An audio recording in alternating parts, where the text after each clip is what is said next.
Hey, what is going on, you guys? Bringing you a new video. This one's gameplay is a pretty solid a game of solo blitz mode. For those who don't know, blitz mode is easily my favorite mode in the game. It's fast-paced gameplay. The pressure from the bubble, you really just cannot camp in it. It's constant action.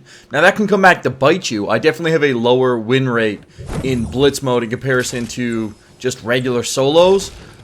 Just because everybody seems to be better, but you also have more bubble pressure. But I honestly do think that the player base in blitz mode in comparison to regular solos is way higher, because if you are an experienced player in the game and you want to get a better, more competitive experience, you're gonna play blitz mode, man. You're gonna want to have those higher mats, and you're gonna want to have those constant, well, pretty much constant build fights.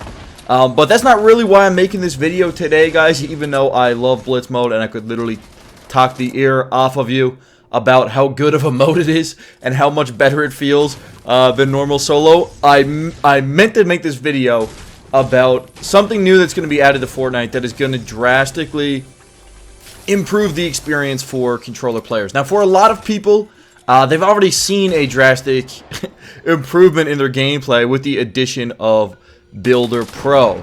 Now, I really like Builder Pro, despite me not using it. You can see on the screen that I'm actually using the old school controller settings still, and there is a reason for that. I've gone over it before in videos, but basically, I hate R3 as a crouch button. Crouching in this game is incredibly important. It's one of the most important factors in this game for your accuracy, and you can kind of cheese it a little bit too with ghost peeking, where you bobble up and down while crouching over your ramps. Basically, I don't like having to click in on R3, which is, to me, it just doesn't feel like a good button to begin with. But it also, I'm also aiming with R3, you know? I don't want to really be manipulating my thumb while I'm also trying to snap onto a dude. And that's why I'm really fired up about this news for Fortnite. Now, this is not exactly brand new. This has been kind of floating around for about a couple weeks now. They talked about it in one of their dev, what do you call it? The developer updates, basically, just discussing the changes coming to the game. But I didn't actually see that many questions about it in my live stream, so I don't think a lot of my audience and maybe the overall Fortnite audience is kind of aware what's coming right now for Fortnite. But they are going to be adding, for controller players, custom keybinds. That means that you won't be able to, you won't just be kind of stuck picking, okay, I'm going to either run Combat Pro or Builder Pro or Old School. You know, you can kind of now actually customize every single exact bind that you want. And I'm so fired up for this, man. I'm so fired up for this. The other thing that they announced, and a lot of people were not aware of this, they didn't actually say this in the original dev post, but they are going to be adding in fast editing on console. For those who don't know, I played a little bit of this game on PC. I've been playing it a little bit more lately, just trying to get better with the keyboard and mouse. But that is one thing that console players at this current point in Fortnite's lifespan cannot do. Just simply cannot do like PC players can. I mean, you look at the speed at which guys like Cypher and Nick A30 edit. That is physically not possible on console right now, because every single time you have to edit, nice little cheeky door peek there with an edit, but every single time you had to edit, you have to hold circle to do it. And that sucks. And that takes a while. And it is also somewhat inconsistent. I find sometimes when you go to edit, it almost feels like it takes a different amount of time for the edit to actually clue in.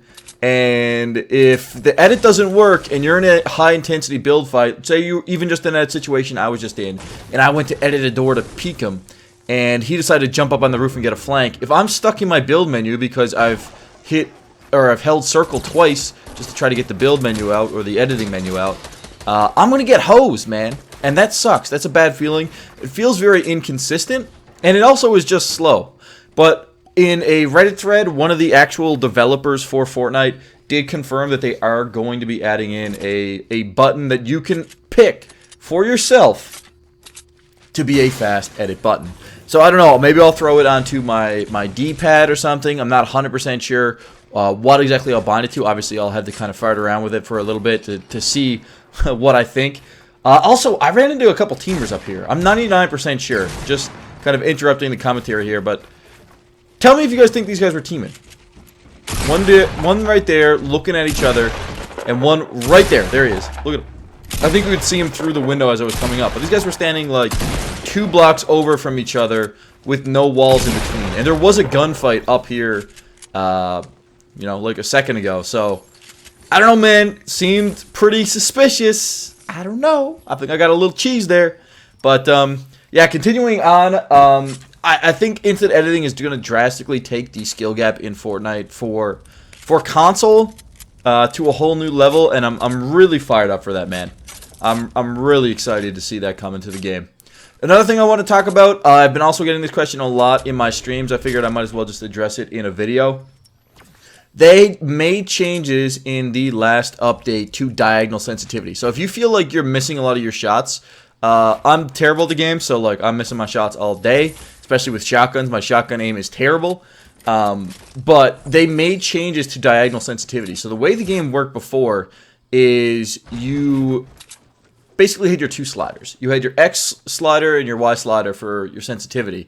However, for some reason, the combination between the two, like when you're aiming diagonally, was slower than when you're aiming either perfectly horizontal or perfectly vertical. You'd actually be, if you were trying to track a guy down, like down to the left or say down to the right across your screen with a shotgun, it would be different than if you were tracking him as he ran across your screen from left to right per se.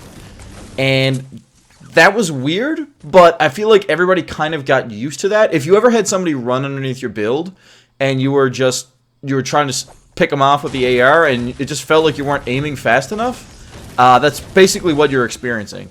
But they have changed that now so that diagonal sensitivity is kind of, there's no slowdown, essentially, when you're aiming diagonally. So, if you picked up the game last week after last week's update and you found that your shotgun aim was really bad, particularly when you, say there's a guy underneath you and you're build fighting and you went to kind of whip down and shoot him, and you found yourself overshooting and scrolling past him to hit the shot, that is because of the sensitivity change.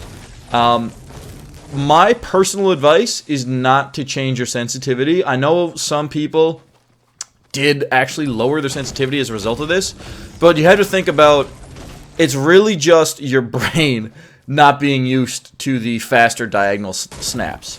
And if you lower your sensitivity, you are going to be lowering your ability to do spin builds, you know, and be able to shoot somebody who's behind you, basically. So, like, say this guy right here. This is a perfect example. I didn't actually intend on timing this, but that guy shot me on my left. So if I had lowered my sensitivity, it would have kind of slightly impaired my ability to click onto this dude, and I might have ate 1 or 2 more shots, you know?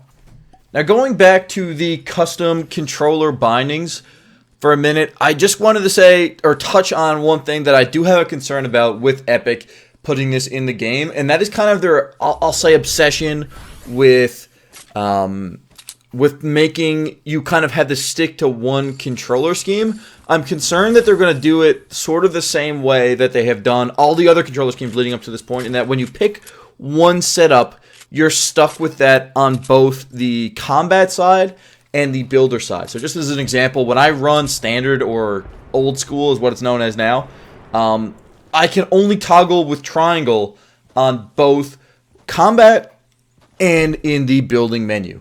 Now, this is not the worst thing for me because I use claw grip. So anytime that something's on a face button, I dig it, man. I'm into that. I feel that.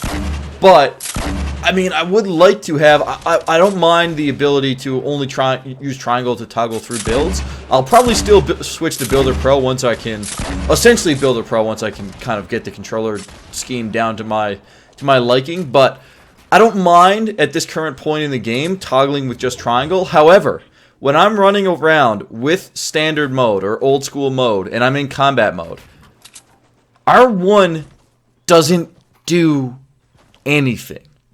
I'm talking that bumper on the top of the controller. R1 does nada. Literal nothing. Like, it is such a wasted opportunity. So even if you just had old school with R1 bonded to a toggle backwards, that would make old school so much better, because I could, you know, double pump. I could just have overall control over my weapons a little bit better. I could be more easily going from shotgun back to AR to take shots at range.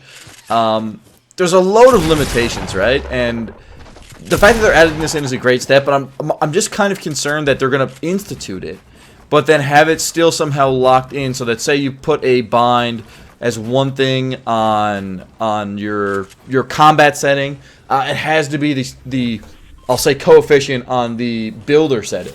So we'll just take crouch for a second. I love crouching on bumpers, so I'm probably going to bind my crouch button to L1 while I'm in combat. But does that mean that I have to maintain my my crouch button binded to L1 when I'm in builder menu? Will that just straight lock me out of using L1 to build with? You know, I don't really know. So we'll see how this kind of this comes about. It's just kind of one of my small concerns. I thought this guy was dead. I switched my pickaxe here, dude. That was uber sketch, man. I almost threw the game in that clip. But anyways, going back to what I was saying, I just I do have a couple of concerns with them instituting this. Honestly, I expect them to goof a couple things, because that's usually what happens. This is a major undertaking by Epic right now to completely give controller players a lot more control over how they approach the game. I'm fired up, dude. I really appreciate Epic for doing this, but it is a little it is going to be interesting, man. I do anticipate a few bugs on launch. They are going to be managing a lot of variables. There's still a few things in the game that that are a little fudged. I mean, when Builder Pro first came out, it used to cancel your sprinting whenever you used to start building. And when you jumped, it would cancel turbo building. Stuff like that. Now, they've since fixed those issues, but I sort of expect some things like that, especially when you're talking about giving controller players just complete control over how they approach the game. I can't see something like that not happening, but Epic has been a fantastic developer. They're supporting the crap out of Fortnite. I'm really appreciative of all the effort they put in, because it is, honestly, it's fantastic, man. But I will say I do expect some issues with this game when they add all those custom binds. But that's it for me for my opinion on the custom controller bindings. We are doing a giveaway right now. If you guys do want to get entered in that giveaway, link is in the description down below. It is a Gleam link. It involves subscribing to me on my YouTube, as well as my socials, as well as some of my other buddies, some of the other members of Obey. It's going to be 50,000 V-Bucks, or what it's going to be is 5 packs of 10,000 V-Bucks we're giving away. So 5 people will win 10k V-Bucks. It's pretty lit, dude. Want to give you guys an opportunity to win some V-Bucks for yourself and not get scammed, because there's a lot of that going around right now on YouTube, and I wanted to give you guys a giveaway that was real and not just for clickbait purposes. But thank you guys very much for all the support on the stream. We are fast approaching 300k subscribers, dude. I appreciate that. I'm going to let the rest of this game play out because it was incredibly intense. I ran out of materials. I was uber low health, and we still managed to clutch it out with a little bit of double shotgunning on standard. So it can be done, dude. It can be done. Appreciate you guys. Hope you guys enjoy the rest of the video. Cheers.